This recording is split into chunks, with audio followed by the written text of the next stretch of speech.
Hello बच्चों, कैसे हो आप सब। स्वागत है आपका आपके अपने channel multiple educational channel with Sudha ma'am में। आज हम ग्राफ का मैथ लेकर आए हैं। एक बार पहले भी मैंने आपको ग्राफ का मैथ बताया था। एक और बनाते हैं ताकि आपको अच्छे से समझ में आ जाए कि ग्राफ का मैथ कैसे बनाते हैं। देखिए, यहाँ दिया हुआ है दो इक्वेशन, दो समीकरण यहाँ दिया हुआ है। 4x - 5y = 20, 3x + 5y = 15। यहाँ दो इक्वेशन दिया हुआ है, दो समीकरण दिया हुआ है। इससे हल करके हम क्या करेंगे, x और y का मान निकालेंगे और उसे हम ग्राफ में xy मान का ग्राफ बनाएंगे और ग्राफ से हम इस समीकरण को हल करेंगे। तो चलिए देखते हैं इसे कैसे बनाया जाता है। यहाँ पर देखिए, यहाँ है 4x - 5y = 20 है। तो हम अगर x का मान अगर यहाँ लिखेंगे, अगर x का मान 0 रखते हैं तो 0 रखने पर, तो x का मान हमने 0 रखा तो 4 गुने 0 हो गया, -5y = 20 हो गया। अगर हमने x का मान 0 रखा तो यहाँ पर 4 गुने 0 हो गया, 4 गुने 0 हो गया, -5y = 20 हुआ। तो हम 0 को किसी भी नंबर से गुणा करते हैं तो उसका आंसर 0 ही आता है। तो हम इतना करें या डायरेक्ट हम 0 लिख दें या हम x को ख़त्म कर दें 0 उससे मानकर, तो इससे कोई फ़र्क नहीं पड़ता है। उससे आपको और आसानी होगी, शॉर्टकट होगा आपके लिए, जल्दी आप बना सकिएगा। परीक्षा में, एग्ज़ाम में आपको परेशानी नहीं होगी, ज़्यादा वक्त नहीं लगेगा। इसलिए इतना नहीं करके सीधे अगर आप x का मान 0 रखते हैं तो x को छोड़ करके y को लेकर के बनाया कीजिए। फिर वैसे मैंने यहाँ पर लिख दिया है तो हम इसे बनाएंगे। तो 4 को हम 0 से गुणा किए तो 0 हो गया, -5y = 20 हो गया। यहाँ पर क्या करेंगे हम, y बराबर 20 बटा ये 5 जो है वो गुणा में है तो इस तरह बराबर को उससे हो जाएगा तो वो भाग में आ जाएगा। और चूँकि -5 है तो हम क्या करेंगे, यहाँ -5 लिख देंगे। अब हम 5 से इसको भाग देंगे, 5 चौक 20 हो गया। तो हमारा क्या आया, y बराबर -4 है ना। यहाँ पर हमने घर बना लिया है। समीकरण को लिख देंगे ताकि हमको समझ में आए कि हम किस समीकरण का हल किए हैं। और जब x का मान 0 रखा तो y का मान क्या आया, 4। अब हम क्या करेंगे, इसी समीकरण में y का मान अब हम 0 रखेंगे। y का मान अगर हम 0 रखते हैं तो हमारा x का मान क्या आता है, हम इसी समीकरण में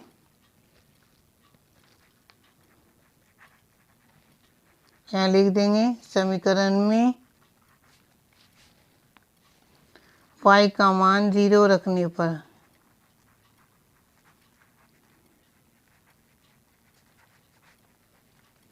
ठीक है। अब यहाँ क्या है, 4x - 5y = 20।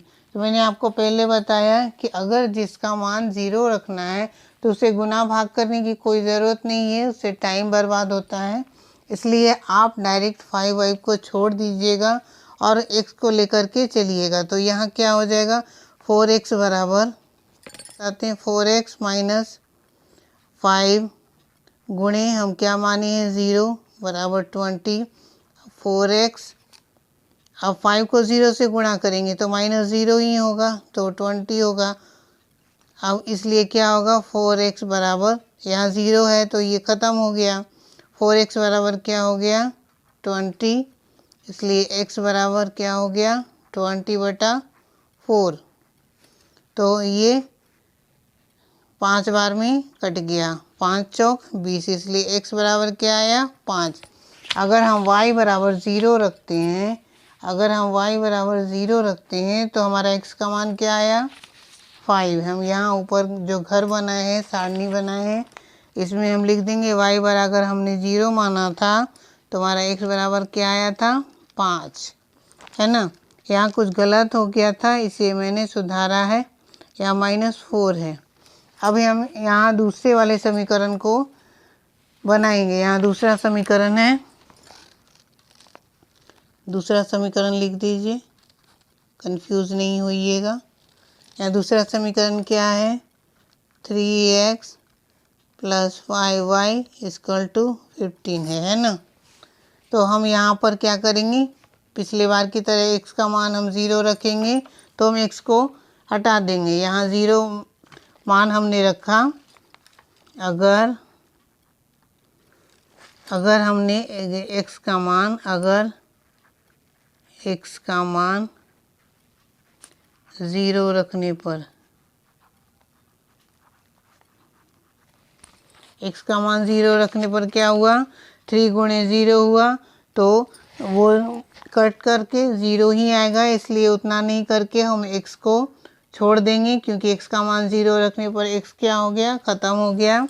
तो यहाँ क्या बचा, 5y = 15, इसलिए y = 15/5। तो ये 5 या 15 कट गया, तो हमारा y बराबर क्या आया, 3। अगर हमने यहाँ दूसरे वाले समीकरण में अगर हमने x = 0 रखा तो y का मान क्या आया, 3। अगर हमने दूसरे वाले समीकरण का ही बना रहे हैं, अगर y का मान 0 रखने पर, y का मान 0 रखने पर, y का मान 0 रखने पर क्या होगा, y ख़त्म हो जाएगा। y का मान हम 0 रखेंगे तो 5 को 0 से गुणा करेंगे तो 0 ही होगा, इसलिए उसे हम छोड़ देंगे। y का मान 0 रखने पर y ख़त्म हो जाएगा। तो यहाँ क्या बचेगा, 3x = 15, इसलिए x = 15/3। तो ये 5 या 15 कट गया, इसलिए हमारा x बराबर क्या हुआ, 5 है ना। तो हम यहाँ पर अगर हम y का मान 0 रखते हैं, यहाँ देखिए, यहाँ हमने y का मान 0 रखा तो हमारा x का मान क्या आया, 5। हमारा x का मान क्या आया, 5 आया, है ना। अगर हमने y का मान 0 रखा था तो y ख़त्म हो गया था, तो डायरेक्ट हमने x को रख करके उसे हम गुणा कर दिया, भाग दे दिए, इसलिए कि 3x जो है, 3 जो है वो x के बगल में है और बराबर के उस तरफ वो गुणा में है, इस तरफ भाग में आ गया, तो ये कट गया, 5 या 15 कट गया। x बराबर कितना आया, 5 आया। अब हम इसे ग्राफ पेज पर बनाएंगे और आप इसे देखिए, इसे किस तरह बनाते हैं। लिखेंगे इधर x प्लस में और इधर x माइनस में जाएगा, यहाँ नीचे y माइनस में जाएगा, यहाँ नीचे y माइनस में जाएगा और यहाँ y प्लस में जाएगा, है ना। हम इस तरह से ग्राफ में पहले बना लेंगे और यहाँ 1 2 3 4 इस तरह से काउंट कर लेंगे। इस तरफ भी प्लस में भी x को काउंट कर लेंगे और माइनस में भी x को काउंट कर लेंगे, 1 2 3 लिख देंगे। यहाँ नीचे भी 1 2 3 लिख देंगे, 10 तक या 11 तक या 12 तक, जितना आप काटे आप उतना लिख दीजिए। यहाँ इस तरह लिख देंगे। ये हमेशा याद रखना है कि दाहिने तरफ x प्लस में होता है, बाएं तरफ x माइनस में होता है, यहाँ नीचे y माइनस में होता है, यहाँ नीचे y माइनस में होता है और यहाँ ऊपर y प्लस में होता है। अब हम क्या करेंगे, हम जो समीकरण हल किए हैं इसमें हमारा पहला जो ग्राफ है, पहला जो हमारा समीकरण है ना, तो यहाँ x प्लस में इस तरफ x जो है वो x प्लस में है, तो यहाँ पर हम क्या करेंगे, यहाँ 0 के पास बिंदु दे देंगे। फिर हमारा क्या है, y बराबर -4 है, यहाँ पर क्या है, y बराबर -4, तो हमारा माइनस कहाँ है, y में, यहाँ नीचे है, तो 4 कहाँ गया, तो 4 यहाँ आया है ना, तो हम यहाँ भी बूंदा लगा देंगे, ठीक। फिर हमारा दूसरा क्या है, x बराबर 5 है प्लस में, यहाँ प्लस में, हमारा प्लस में x बराबर क्या है, 5 है, तो यहाँ हम बूंदा लगा देंगे, ठीक है।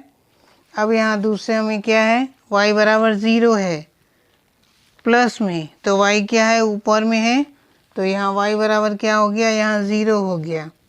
एक यहाँ है, एक यहाँ है, एक यहाँ है ना, यहाँ 3 बिंदु हुआ है, यहाँ यहाँ यहाँ, तो यहाँ तो लाइन दिया हुआ है, तो हम क्या करेंगे, इस बिंदु को और इस बिंदु को इस तरह हम स्केल रख करके ऐसे मिला देंगे।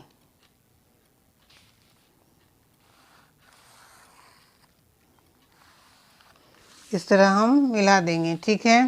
अब हमारा दूसरा इक्वेशन क्या था, दूसरा इक्वेशन था x बराबर 0, तो हमारा x कहाँ है, प्लस में, यहाँ प्लस में है तो ये 0 हो गया।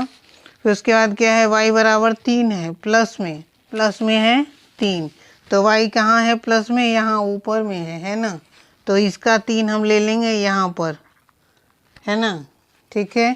अब क्या है, x बराबर 5 है, प्लस में, तो x प्लस में हमारा कहाँ है, यहाँ है ना, जहाँ पहले से हमारा बूंदा है वहाँ पर है। x बराबर 5 हो गया, ठीक है। अब y बराबर क्या है, y बराबर 0 है, तो x बराबर हमारा क्या आया है, 5 है, तो हम इसे भी मिला देंगे इस तरह से, स्केल रख करके इस तरह से मिला देंगे।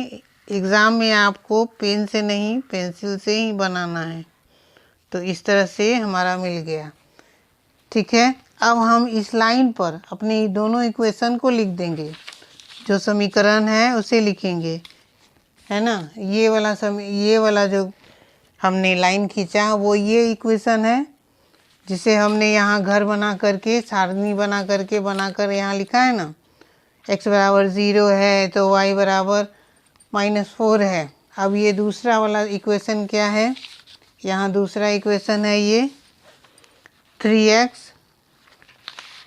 यहाँ दूसरा इक्वेशन क्या है, 3x प्लस 5y बराबर 15।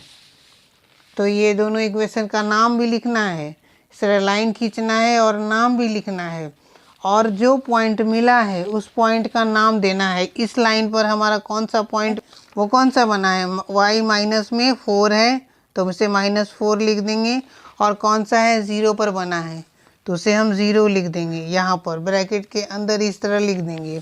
यहाँ दूसरा हमारा क्या बना है, यहाँ पर ये -4 और 0 बना है, और दूसरा जो है वो क्या बना है, प्लस में, यहाँ प्लस में बना है ना, यहाँ प्लस में क्या बना है, यहाँ 0, इसे यहाँ पर इस लाइन पे 0 पर भी बना है तो 0 लिखेंगे, और दूसरा क्या है 5 है प्लस में, तो हम इसे 5 भी लिख देंगे इस तरह से।